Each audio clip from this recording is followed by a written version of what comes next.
For a country music superstar, Waylon Jennings lived a very rock and roll lifestyle, dodging disaster, addiction, and destruction at every turn. He narrowly avoided a fateful flight, survived a $1,500 a day habit, and, despite a few close calls, never spent time in the slammer. In 1977, the DEA got a tip that a suspicious package was headed to country star Waylon Jennings. They rushed in, ready to arrest him, but they were in for a diabolical surprise. More on that in a bit. Waylon Jennings was born on June 15, 1937, to farm laborers Laureen and William Jennings, who lived and worked on a cotton farm near Littlefield, Texas. Even though his family was dirt poor with the floors to match, Jennings' mother bought him a used guitar when he was 8 and taught him to play 30 pieces of silver. He was good enough to perform at local events and even won a TV talent show. By 14, he already had a weekly 30-minute radio show. Waylon Jennings realized that he was holding the key to escaping Littlefield right in his hands. It didn't matter that he could never afford music lessons or that he'd been expelled from music class for lack of musical talent. His guitar was his way out, and he played it as if his life depended on it. Jennings' talent was starting to turn heads. He landed regular gigs on a country radio station and even scored a job as a DJ in Lubbock, Texas. Jennings had grown up fast. Not only was he out of Littlefield, but he had also tied the knot at just 18 years old to Maxine Carol Lawrence. In his line of work, Waylon Jennings constantly rubbed shoulders with musicians, but one in particular spotted his raw talent. None other than a bespectacled up-and-comer named Buddy Holly. Holly told Jennings, Buddy Holly booked Jennings a recording session and even invited him on his next tour. As Jennings put it, sure, young Jennings was green as a gourd, but Holly had an eye for talent. Before long, Jennings joined Holly's band on the Winter Dance Party Tour, along with several other buzzy new acts. As their unheated bus crossed the freezing upper Midwest, Jennings had to face up to the fact that it wasn't quite the glamorous gig he'd been dreaming of. As if things weren't rough enough, the tour schedule was brutal, 25 shows with 0 nights off. With hundreds of miles between venues in an unheated bus on snowy, pre-interstate rural roads, things were pretty miserable. And then it would break down, stranding Jennings and his fellow musicians in the bitter cold. It was so bad that some of the performers even got frostbite and the flu. It was only a matter of time before something had to give. Can you imagine Taylor Swift shivering away with a fever on her tour bus, hand-washing her clothes in a motel sink, and praying they'd dry before showtime? But that's exactly how desperate things got for Holly and his crew. In the era long before private jets, Buddy Holly made a bold move and chartered a tiny plane for himself, his guitarist, and Jennings. When word got out about the plane, Waylon Jennings was suddenly approached by the Big Bopper. Desperate for warmth, the flu-addled singer asked for Jennings' seat on the aircraft. Jennings said, "If it's okay with Buddy, it's okay with me." Meanwhile, across the room, Buddy's other band member lost a coin toss, and Ritchie Valens landed a seat on the plane. The next morning, the tour bus pulled into Moorhead, and as the musicians thawed out, their tour manager went to their hotel, but then came rushing back out. He asked to talk to Jennings, and one look at the manager's face told Jennings something was very wrong. Holly's guitarist went inside, and moments later he returned with the devastating news. After losing his friend and mentor, Buddy Holly, not to mention his other tour mates, Waylon Jennings didn't feel like playing another note. But the agency forced everyone to finish the tour, threatening that they wouldn't pay them. Afterwards, a devastated Jennings went back to his radio station job, but the spark that made him the wild man DJ was gone. He couldn't fake it anymore. As he put it, "I was empty, drained of hope." Waylon Jennings was struggling to support his ever-growing family, and things only got harder when his father-in-law fell seriously ill. The family packed up and moved to Arizona to be closer to him, while Waylon bounced around between radio stations, hoping something would stick. Yet again, music came to Jennings' rescue. Then, of all the juke joints in all the towns, Jennings had to walk into Lynn's. She was a sassy and spirited older woman who hired him to play at her club, and things heated up fast. Waylon Jennings might have thought his encounter with Lynn was yet another one-night stand on tour, but he was so wrong. While Jennings was having his fun, Maxine, now pregnant with the couple's fourth child, decided to move from Arizona to Texas. Disaster ensued when Maxine somehow got the phone number to Lynn's apartment. When Lynn answered the phone, well, let's just say the jig was up. Waylon Jennings didn't let this part of his life slow his music career down one bit. By the mid-60s, he had divorced Maxine, married Lynn, moved to Nashville, and dropped his debut album, Folk Country, marking the start of a wildly productive period. But how did he manage to become so productive? When Jennings arrived in Nashville, he ended up sharing a one-bedroom apartment with none other than Johnny Cash, who just so happened to be popping amphetamines like candy. Jennings joined in and later bragged, "I prided myself on the fact that I could take more pills, stay up longer, sing more songs, and screw more women than most anybody you ever met." After 5 years of married life, Jennings' relationship with Lynn was crumbling, and it was all his fault.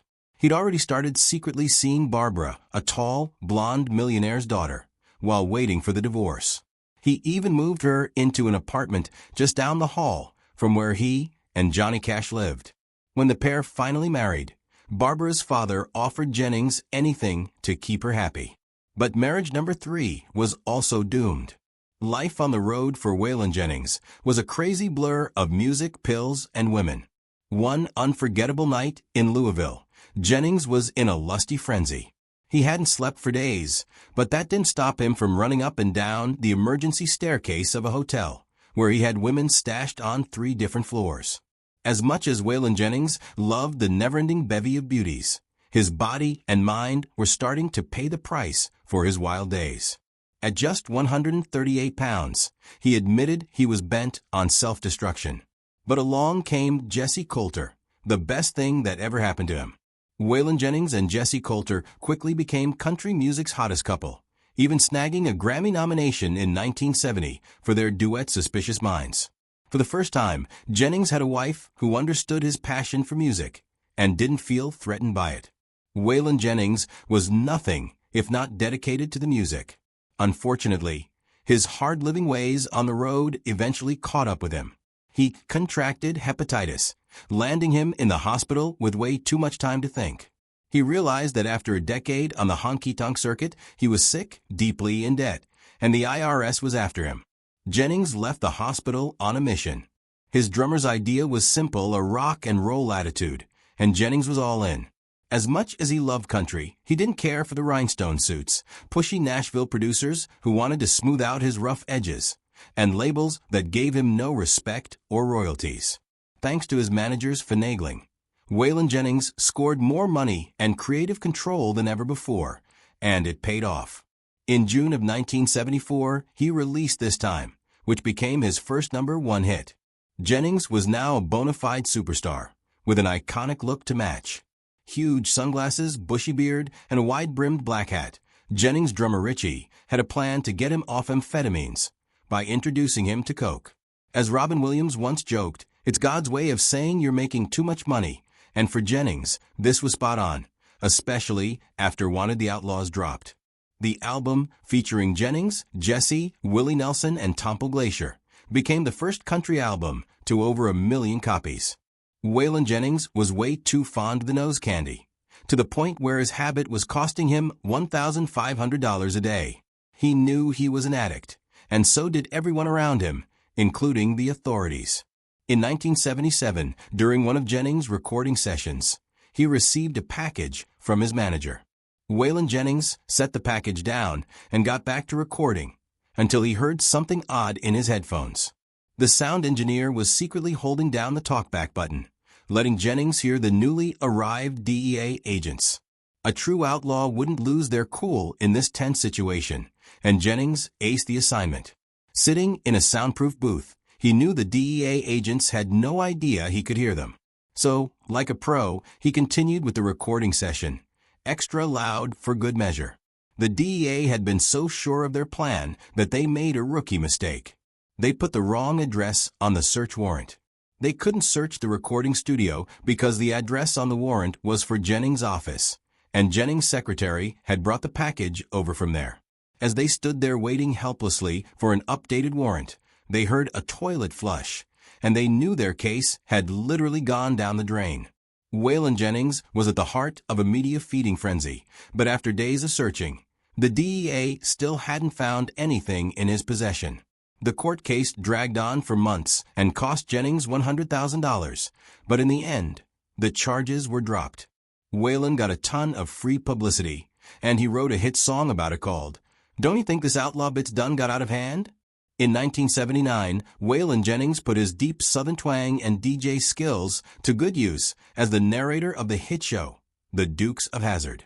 He called it a moonshine excuse for car chases and watching Catherine box behind in cut-off jeans. The producers loved his voice so much that they asked him to create the theme song, which became the biggest hit of his career. Watching her husband spiral into the abyss was heartbreaking, but Jessi Colter knew she couldn't force Waylon Jennings to kick his habit. Worse still, his music was slipping. He was hearing things that weren't there and losing his creative instincts. Only when their son was in danger did Waylon Jennings finally get clean. The 1985 We Are the World incident makes us wonder if maybe newly sober Waylon Jennings was feeling a bit ornery. More than 45 of the best-known musicians at the time had gathered together to record a charity song for Africa. When Stevie Wonder suggested they sing part of the song in Swahili, Jennings was not having it. "No good old boy sings in Swahili," Jennings huffed before storming out of the session. Swahili didn't make it into the song, but somehow Jennings' name made it into the credits. Whether he actually returned to the studio is up for debate, but one thing's certain: the song was a smash and went on to raise over $80 million. Waylon Jennings was now on the straight and narrow, but he was clearly trying to fill some sort of existential hole. For exclusive perks like early access to new videos, priority replies to your comments, and to have your say on future content, consider becoming a Factinate member. On top of that, your support helps keep the channel going. Click the link in the description for more details. He now smoked a whopping 7 packs of cigarettes a day, and he gorged on outrageous amounts of food. After narrowly escaping a heart attack, Waylon Jennings ended up needing quadruple bypass surgery. When he woke up, he was stunned to see his old friend Johnny Cash, though Cash wasn't exactly a picture of health either. They got a doctor to check Johnny out and immediately ordered his emergency bypass surgery. During their recovery, Jennings and Cash found humor in the situation. The human body can only take so much. On top of his heart trouble, Waylon Jennings was hit with more bad news: type 2 diabetes. By 2000, the pain in his leg was so bad that he had to stop touring, and by the next year, things got worse. He had to have his foot amputated. In 2001, he earned a spot in the Country Music Hall of Fame. Sadly, he couldn't attend the ceremony because he was in too much pain from his diabetes. Just a few months later, he passed in his sleep from complications from the disease. Way back when Buddy Holly, Ritchie Valens, and the Big Bobber went down in a plane crash, Waylon Jennings was left reeling, knowing that not only had he given up his seat to the Big Bobber, but that some of the final moments with Holly had ended with a terrible joke. Just the day before, Holly had been ribbing him about being afraid to fly, but Jennings insisted that that wasn't the reason why he wasn't getting on the plane. Holly, grinning, had said, "I hope your damn bus freezes up again." Jennings had choked back, "Well, I hope your plane crashes." Jennings, a superstitious Southern boy of just 21, thought he had 100% caused the crash that took his friend, bandmate, and mentor. It was a heavy cross to bear. Reflecting on his legacy, Waylon Jennings once said, "You never do know where the stones you throw will land." He illustrated this by describing how he was once at an award ceremony when someone behind him said, "Mr. Jennings, you're like a god to me." Jennings turned to see Billy Ray Cyrus, and all he could think was, "If I'm your god, what does your devil look like?" If you enjoyed our video, give it a thumbs up and subscribe for more incredible stories. Thanks for watching, and we'll see you in the next one.